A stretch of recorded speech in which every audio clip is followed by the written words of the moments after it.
तो यहाँ पर 26 गुणों का जो वर्णन हुआ है तो प्रभुपाद ने समझाया। तो कल हमने एक गुण का वर्णन किया था। श्री भगवान ने कहा कि जो व्याख्या है उसमें एक गुण का वर्णन हुआ था, पहला। और पहला गुण क्या था? अभयम, निर्भयता।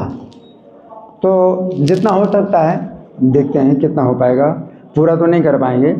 दूसरा लक्षण है संशुद्धि, सत्व संशुद्धि, अर्थात चरित्र की पवित्रता। दूसरा गुण है चरित्र की पवित्रता। और भक्तों का चरित्र अत्यंत पवित्र होता है, भक्तों का चरित्र अत्यंत पवित्र होता है ना। तो यहाँ पर श्री कृष्ण कह रहे हैं कि निष्पाप भक्तों का दूसरा लक्षण है चरित्र की पवित्रता। महाभारत के विराट पर्व के अंतर्गत, कौन सा पर्व है? विराट पर्व के अंतर्गत अध्याय संख्या 72 में वर्णन आता है कि जिस समय राजा विराट ने अपनी कन्या उत्तरा का अर्जुन के साथ विवाह करने का प्रस्ताव दिया। राजा विराट ने प्रस्ताव दिया क्या? कि मेरी कन्या का विवाह अर्जुन के साथ हो।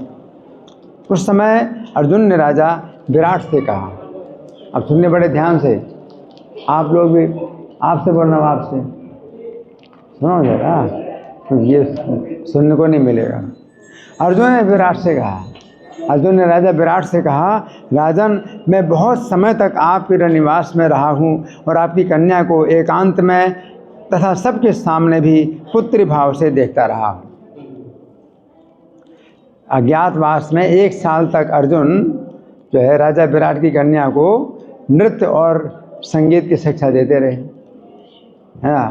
तो राजा विराट सोचते हैं कि अर्जुन मेरी पुत्री को नृत्य संगीत की शिक्षा देते रहे 1 साल तक और एकांत में भी रहे, तो अच्छा है कि मैं अपनी कन्या का विवाह अर्जुन के साथ कर दूं। तो अर्जुन ने क्या कहा?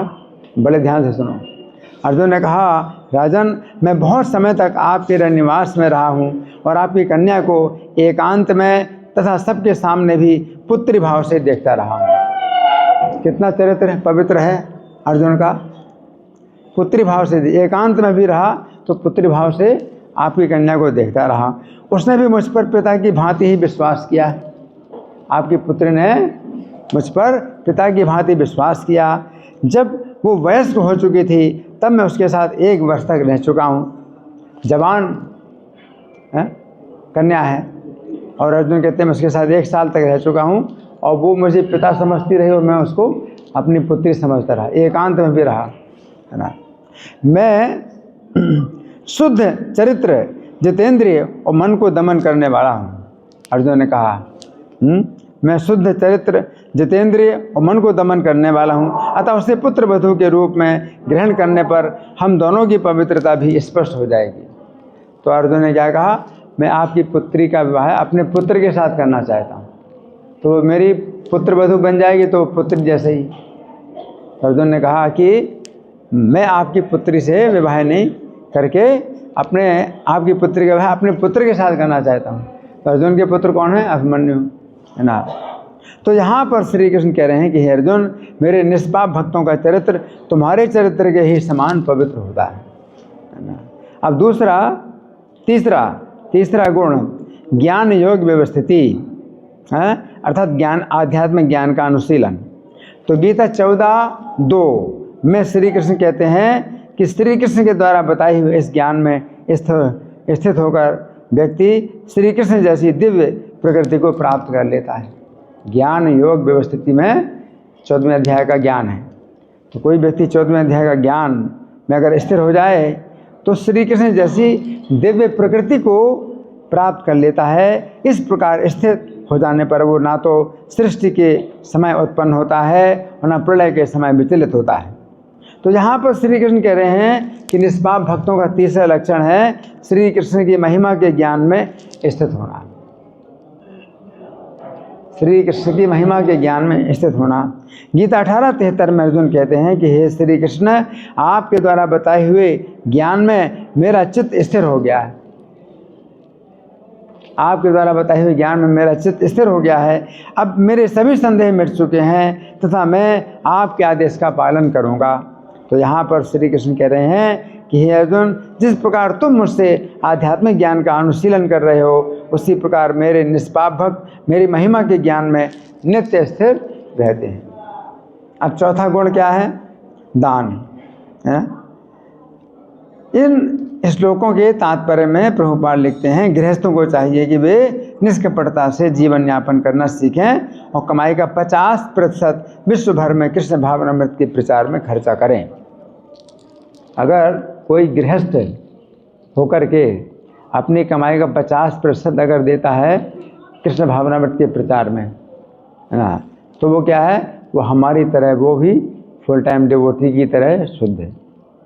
हम तो सब कुछ छोड़ करके फुल टाइम डिवोटी हैं, और वो गृहस्थ होकर के भी अपना 50% अगर दे रहा है तो वो भी जो है मतलब फुल टाइम डिवोटी की तरह उसको माना जाएगा। यहाँ पर श्री कृष्ण कह रहे हैं कि निष्पाप भक्तों का चौथा लक्षण है दान। भागवत 10:31-9 में कहा गया है कि जो लोग इस भौतिक जगत में श्री कृष्ण की कथा तथा श्री कृष्ण के संदेश का दान करते हैं। दान, सबसे बड़ा दान क्या है? श्री कृष्ण की कथा का दान करना और श्री कृष्ण के संदेश का दान करना, ये सबसे बड़ा दान है ना। तो जो लोग इस भौतिक जगत में श्री कृष्ण की कथा का दान करते हैं और श्री कृष्ण के संदेश का दान करते हैं, वही सबसे बड़े दानी हैं, क्योंकि श्री कृष्ण का संदेश इस भौतिक जगत की वस्तु नहीं है। कृष्ण का संदेश कहाँ से आ रहा है? आध्यात्मिक जगत से आ रहा है। ये आध्यात्मिक जगत से आया है। श्री कृष्ण का संदेश इस संसार के 3 प्रकार के तापों से जलते हुए लोगों के ताप को दूर करता है। 3 प्रकार के ताप हैं, है ना। शरीर से मिलने वाले कष्ट हैं, अपने मन से मिलने वाले कष्ट हैं, और दूसरे प्राणियों से मिलने वाले कष्ट हैं, और दुर्भाग्य से मिलने वाले कष्ट हैं। तो इस सब प्रकार के जो कष्ट हैं ये दूर होते हैं कैसे? श्री कृष्ण के संदेश के द्वारा, तथा सभी प्रकार के सौभाग्यों को देने वाला है। ये बात समझने की है कि हरे कृष्ण आंदोलन के भक्त श्री कृष्ण के इसी संदेश का दान करते हैं। तो दान के संबंध में कुछ बातें और भी समझना है कि बहुत ही आवश्यक है कि अगर आप कुछ व्यापार करते हैं या कुछ नौकरी करते हैं और इस धन को अपने घर परिवार के ही केवल में खर्चा करते हैं, तो आपकी आसक्ति अपने घर परिवार में होगी। लेकिन अगर आप उसमें से कुछ प्रतिशत 10% भी अगर कोई व्यक्ति देता है कृष्ण भावनामृत के प्रचार में या भक्तों को देता है, तो फिर उससे क्या होगा? उसकी बहुत बड़ी रक्षा होती है 10% से। और ये सचमुच देखा, मैंने भी देखा कि कुछ भक्तों ने मुझे 10% देना शुरू किया। जो भी उनकी तनख्वाह होती है, आमदनी होती है, तो 10% देना शुरू किया। तो इससे जो है वे ऊपर उठे और भगवान के निकट आए, है ना। तो कोई भक्त हैं वो अभी इस मंदिर में ही सेवा कर रहे हैं, गृहस्थ हैं, मंदिर में ही सेवा कर रहे हैं। पहले वो पेट्रोल पंप में जो है काम करते थे। तो हमारी गाड़ी जब जाती थी पेट्रोल पंप में तो हम प्रसाद देते थे। उस समय 3 व्हीलर थी, तो खुली गाड़ी थी, तो प्रसाद देते थे और वो पेट्रोल भरते थे। फिर इस तरह से मिलना जुलना हुआ तो उनका फिर मंदिर में मेरे से मिलने आने लगे। फिर उन्होंने अपना दान जो है देना शुरू किया, है ना। तो उनकी आमदनी उस समय कितनी थी? 2000 थी, तो 200 रुपया, 2000 10% कितना है? 200 रुपये। तो 200 रुपया दान देने लगे। जब उनकी आमदनी और मतलब जो तनख्वाह है बढ़ गई तो 3000 हो गई, तो 300 रुपये देने लगे। तो 10% का जो है उन्होंने नियम बनाया था। तो फिर क्या हुआ? फिर भगवान ने ऐसी कृपा करी कि वो पेट्रोल पंप से उनकी नौकरी छूट गई और मंदिर में ही नौकरी मिल गई। तो ऐसे सचमुच मतलब ऐसे उदाहरण है कि 10% अगर कोई व्यक्ति देता है तो, लेकिन अगर 10% नहीं दे सकते, मान लीजिए उतना आपके अंदर साहस नहीं है ना, 5% दो। लेकिन मतलब ये है कि अगर आप अपनी आमदनी में से जो है पूरी आमदनी अपने घर में और अपने परिवार में और अपनी इंद्रिय तृप्ति में लगाते हैं तो फिर आप इसी में आसक्त रहेंगे। लेकिन अगर आप कुछ हिस्सा अगर आप लगाते हैं, किसी भक्त को आप देते हैं दान, तो फिर आपकी आसक्ति जो है उस भक्ति के ऊपर होगी। तो ये जो है मतलब एक जो है वास्तविकता है कि आप जो है अगर अपना पैसा जिस चीज़ में आप लगाते हैं तो उसमें आपकी आसक्ति हो, क्योंकि पैसे में हर कोई आसक्त है, पैसे में आपकी आसक्ति है, और पैसा जहाँ आपका जाता है तो फिर आपकी आसक्ति उधर जाती है ना। तो अगर आप किसी भक्त को भी जो है अपने घर का एक सदस्य मान लो कि भाई हम अपने लिए कर रहे हैं, तो इस भक्त को भी हम समझें कि भाई ये भी हमारे परिवार के सदस्य हैं, और आप भक्त को भी आप कुछ देते हैं, इस तरह से सेवा करते हैं, सहायता करते हैं, दान करते हैं, तो आपका जो है क्या होता है कि वो आसक्ति भक्ति के प्रति होती है।